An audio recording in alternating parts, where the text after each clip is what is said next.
की भारत माता की वंदे वंदे वंदे वंदे भारत माता की भारत।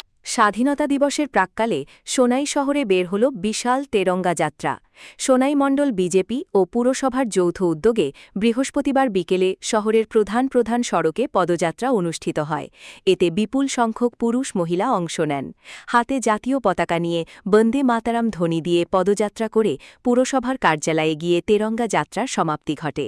যাত্রায় সোনাই মণ্ডল বিজেপির সভাপতি অশোক কুমার গোয়ালা, সম্পাদক দীপু কুমার দাস, সোনাই পুরসভার চেয়ারপারসন শিলু রানী দাস, ভাইস চেয়ারম্যান শেখ সাহারুল আলম, দলীয় প্রভারী শীতাংশু দাস, প্রাক্তন মণ্ডল সভাপতি ভজন সেন সহ অসংখ্য দলীয় কর্মী সমর্থক অংশগ্রহণ করেন। দেশপ্রেমের বার্তা মানুষের মধ্যে পৌঁছে দেওয়ার লক্ষ্যেই এই তিরঙ্গা যাত্রার আয়োজন বলে জানান উদ্যোক্তারা। নমস্কার, 15 আগস্টের নমস্কার কৃতজ্ঞতা জ্ঞাপন করি। আজকে ভারতীয় জনতা পার্টির সোনাই মণ্ডল এবং সোনাই পৌরসভার যৌথ উদ্যোগে আজকে তিরঙ্গা পদযাত্রা আরম্ভ হয়েছে।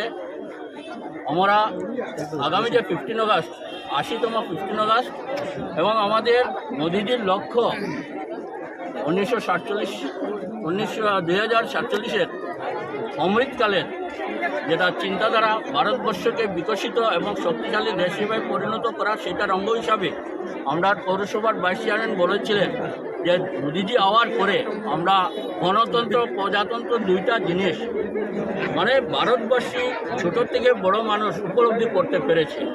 সেই জন্য আমরা ভারতীয় জনতা পার্টির কর্মকর্তা গর্ববোধ করি, কারণ এর আগে স্বাধীনতার আগে সেভাবে যেটা জাস্ট একটা ম্যানুয়াল 15 আগস্ট এবং 26 জানুয়ারি হয়তো আমরা মোদিজি হওয়ার পরে সম্পূর্ণভাবে যেটা 15 দিন পর্যন্ত প্রোগ্রাম থাকে এবং তিরঙ্গা সম্বন্ধে দেশ সম্বন্ধে নিয়ে এটা আলোচনা হয় এবং আমাদের যেটা ভারতীয় যেটা মোদিজির লক্ষ্য যে অমৃতকাল পর্যন্ত ভারতবর্ষের ঘরে ঘরে কচি কাঁচা যারা জাতীয় পতাকাটা উত্তোলন করা, এটা আমাদের মিশন এবং আমরা সবার সহযোগিতায় মোদিজির এই মিশনকে আমরা যেন